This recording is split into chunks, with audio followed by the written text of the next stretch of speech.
പാതിവില തട്ടിപ്പുമായി ബന്ധപ്പെട്ട് താങ്കൾ 45 ലക്ഷം രൂപ കൈപ്പറ്റി തട്ടിപ്പുകാരെ തന്നെ.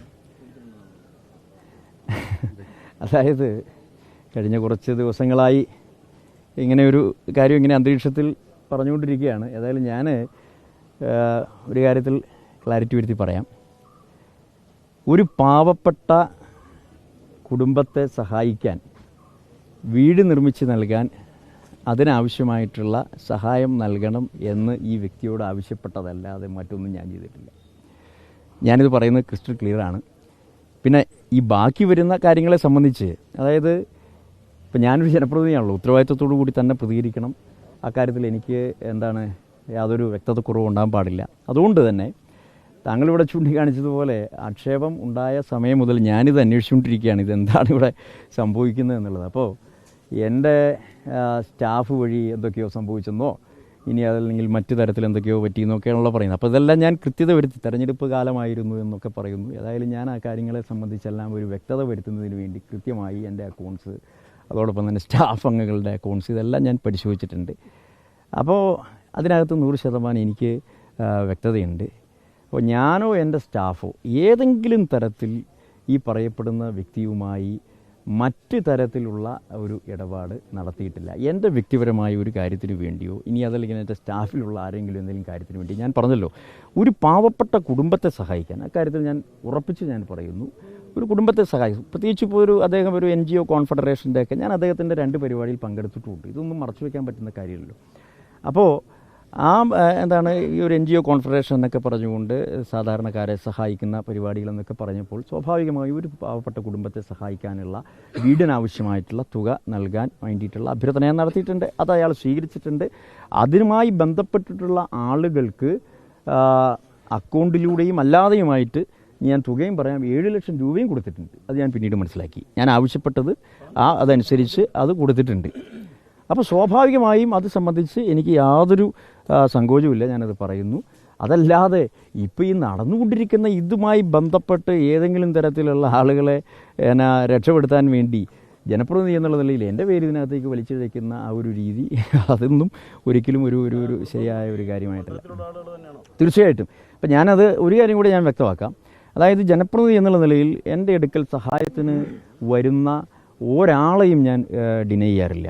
അവരുടെ ആവശ്യം കേട്ടറിഞ്ഞ് അവരെ സഹായിക്കുന്നതിന് വേണ്ടി ഇതുമായി ബന്ധപ്പെട്ട് ചാരിറ്റി ചെയ്യുന്ന ആളുകൾ, നമ്മുടെ നാട്ടിൽ തന്നെ നല്ല രീതിയിലൊക്കെ സഹായിക്കുന്ന ആളുകൾ, അവരോടെല്ലാം ഞാൻ ചോദിക്കാറുണ്ട്.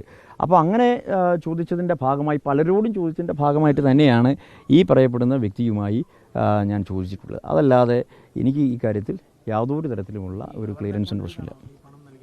അതുമായി ബന്ധപ്പെട്ടുള്ള ആളുകളുടെ അക്കൗണ്ടിലേക്കാണ് നൽകിയിട്ടുള്ളത്. ഇത്തരമൊരു പരിപാടി നടത്തുന്നു, സ്വാഭാവികമായിട്ടും താങ്കൾ ഒരു MP ആണ്, കേന്ദ്ര സർക്കാരിൻ്റെ പദ്ധതികളെ കുറിച്ചൊക്കെ അറിയാം, നീതി ആയോഗിൻ്റെ ഭാഗമായിട്ട് നടപ്പിലാക്കുന്ന കാര്യങ്ങളാണെന്നൊക്കെ പറഞ്ഞ് ഒരു പ്രചരണം ഉണ്ടാവും, അത്തരം പരിപാടികൾ സംഘടിപ്പിക്കുകയും ചെയ്യും. സ്വാഭാവികമായിട്ടും സംശയം തോന്നിയില്ല ആ ഘട്ടത്തിലൊന്നും? നിങ്ങൾ ചോദിച്ച ചോദ്യം വളരെ പ്രസക്തമാണ്. ഇപ്പം ഞാൻ പൊതുപ്രവർത്തകൻ എന്നുള്ള നിലയിൽ മറ്റെല്ലാവർക്കും മാതൃകയാകണമെന്നും നോക്കിലും വാക്കിലും പ്രവൃത്തിയിലും സംസാരത്തിലും സ്വഭാവത്തിലും മറ്റെല്ലാവർക്കും മാതൃകയാകണമെന്നും അതോടൊപ്പം തന്നെ സത്യസന്ധവും സുതാര്യവും ആത്മാർത്ഥതയോടുകൂടി തന്നെ പൊതുപ്രവർത്തനം നടത്തണം എന്ന് പഠിച്ചിട്ടുള്ള ഒരാളാണ്. അതല്ലാതെ അതിനപ്പുറത്തേക്ക് പോകണമെന്നുള്ള ഒരു ചിന്ത എനിക്ക് ലെവലേശമില്ല. പക്ഷേ എന്താണ് പ്രശ്നം? ഇതിപ്പോൾ നമ്മുടെ സമൂഹത്തിൽ ഇങ്ങനെ ഇപ്പോൾ ധാരാളം കാര്യങ്ങൾ ഇങ്ങനെ നടക്കുന്നു. അപ്പോൾ ഏതെങ്കിലും ഇതിപ്പോൾ നമ്മുടെ ഇപ്പോൾ എത്ര ആളുകളാണ് ഇക്കാര്യത്തിൽ വഞ്ചിക്കപ്പെട്ടിട്ടുള്ളത്? സത്യത്തിൽ വളരെ ഇത്രയും ദുഃഖവും പ്രയാസവും സാധാരണക്കാരായ ആളുകൾ ബുദ്ധിമുട്ട് അനുഭവിക്കുക കാണുമ്പോൾ നമുക്ക് ജനപ്രതിനിധികളെന്നുള്ളതിൽ ഇത്തരം കാര്യങ്ങളിൽ ഇവരൊക്കെ ഇങ്ങനെ ഒരു പരിപാടി സംഘടിപ്പിക്കുമ്പോൾ സ്വാഭാവികമായും നമ്മുടെ നാട്ടിൽ തന്നെ ആളുകൾക്ക് ഉപകാരം കിട്ടുന്നു എന്നുള്ള, ഞാൻ പോയി പങ്കെടുത്ത പരിപാടികൾ എന്ന് പറയുന്നത് ഇത് വിതരണം ചെയ്യുന്ന പരിപാടിയാണ്. അപ്പോൾ എങ്ങനെ നമ്മൾ ഡിനൈ ചെയ്യും? ഒരു നല്ല കാര്യം നാട്ടിൽ നടക്കുമ്പോൾ അത് എന്നാൽ പിന്നെ ആ പരിപാടിയിൽ പങ്കെടുത്ത് കളയാമെന്നുള്ളൊരു മാനസികാവസ്ഥയിലാണ് ഒരു ജനപ്രതിനിധി പങ്കെടുക്കുക. അതല്ലാതെ മറ്റ് ലെവലേശം അതിനകത്തൊരു ഇതൊന്നും സംശയത്തോടെ കാണേണ്ടതായിട്ടില്ല. അപ്പോൾ അക്കാര്യത്തിൽ ഞാൻ പറയുന്നു, ഇനിയും ഒരു ജനപ്രതിനിധി എന്നുള്ള നിലയിൽ എൻ്റെ അടുത്ത് വരുന്ന ആളുകളെ സഹായിക്കാൻ ഞാൻ ബാധ്യസ്ഥനാണ്. പക്ഷേ ഈ പറയുന്ന ഒരു പ്രശ്നം ഇതിനപ്പുറത്ത് ഒളിഞ്ഞിരിപ്പുണ്ട് എന്നുള്ളതും ഞാൻ അംഗീകരിക്കുന്നു. പക്ഷേ അതൊരു നിങ്ങളുടെയൊക്കെ വിശ്വാസ്യതയോ അല്ലെങ്കിൽ ക്രെഡിബിലിറ്റിയോ നിങ്ങളുടെ പദവിയോ അത് ഉപയോഗിക്കുകയാണല്ലോ ഈ ചെയ്യുന്നത്. എനിക്ക് എന്ത് ചെയ്യും? ഞാൻ പറയുന്നത് ഇതിനകത്തൊരു എന്നെ സംബന്ധിച്ചിടത്തോളം നമ്മുടെ മുൻപിൽ ഇപ്പോൾ നമ്മൾ നമ്മുടെ മുൻപിൽ നിൽക്കുന്ന ഒരാളുടെ നിലവിലുള്ള സ്ഥിതി എന്ത് എന്ന് മനസ്സിലാക്കാൻ നമുക്ക് എല്ലാ സംവിധാനവും ഈ നാട്ടിലുണ്ട്. എന്നാൽ ഇയാളുടെ മനസ്സെന്താണെന്നോ ഇയാൾ എന്താണ് ചെയ്യാൻ ഉദ്ദേശിക്കുന്നതെന്നോ എന്തൊന്നും നമുക്ക് പറയാൻ പറ്റത്തില്ല. ഇപ്പോൾ എത്രയോ കേസുകൾ കേരളത്തിൽ ഇങ്ങനെ ഉണ്ടായിട്ടുണ്ട്. ഇതിനു മുമ്പ് ഉണ്ടായി, ഇതൊരു ആദ്യത്തെ സംഭവമായിട്ടില്ല. പക്ഷേ എന്നാൽ പോലും നമ്മുടെ നാട്ടിൽ ഇങ്ങനെ സംഭവിച്ചിരിക്കുന്നു, ധാരാളം ആളുകൾ വഞ്ചിതരായിരിക്കുന്നു എന്ന് പറയുമ്പോൾ അങ്ങേയറ്റം പ്രയാസം അക്കാര്യത്തിൽ ഉണ്ട്. അത് മേലിൽ ആവർത്തിക്കപ്പെടാതിരിക്കാനുള്ള എല്ലാ പ്രിക്കോഷണറി മെഷേഴ്സും ഇവിടെ തന്നെ ഉണ്ടാവണം.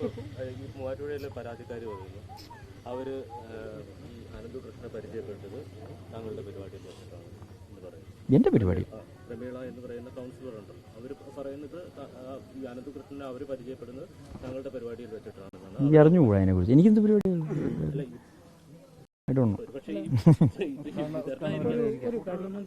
ഒരു കാര്യം എനിക്കറിയില്ല. ഇപ്പോൾ BJP-യിലാണെങ്കിലും KN ഗീതാകുമാരി മഹിളാ കോൺഗ്രസിന്റെ നേതാവായിരുന്നു.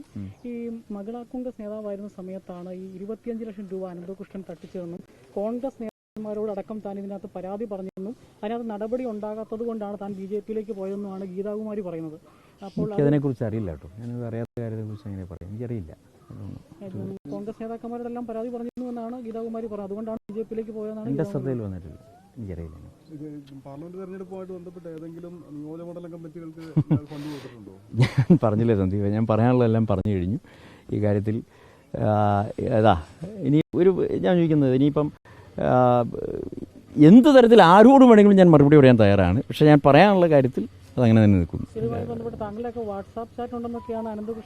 അതൊന്നും മറച്ചു വയ്ക്കാൻ പറ്റുന്ന കാര്യമില്ല. അതല്ലേ എൻ്റെ ആത്മവിശ്വാസമല്ലേ, അതൊന്നും മറച്ചു വയ്ക്കാൻ പറ്റുന്ന കാര്യമില്ല.